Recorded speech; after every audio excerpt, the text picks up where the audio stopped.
আসসালামু আলাইকুম। আমি একজন প্রবাসী। তো আমার কিছু কথা আজ না বললেই না।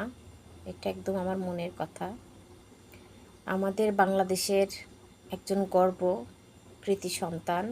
উনি আর কেউ না, আমাদের প্রিয় প্রিয় সবার প্রিয়, বিশেষ করে প্রবাসী ছাত্র জনতার, ছাত্র ভাই বোনদের, বাংলাদেশের, সারা বিশ্বে তো তা ওনার নাম আছেই, তারপরে সারা বাংলাদেশে উনি যা করতেছে নজিরবিহীন। আমার কোনো ভাষা নাই ওনার ধন্যবাদ দেওয়ার মতো। মন থেকে স্যালুট আর দোয়া ভালোবাসা ওনার জন্য। ডক্টর মোহাম্মদ ইউনূস, আপনি বাংলাদেশের গর্ব এবং রত্ন। আমরা সবাই ওনাকে ভালোবাসি।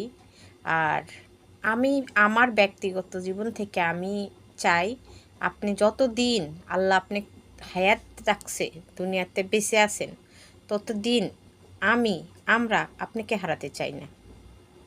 ভালো থাকেন, সুস্থ থাকেন, দেশের জন্য কাজ করতেছেন, দোয়া রইল অনেক।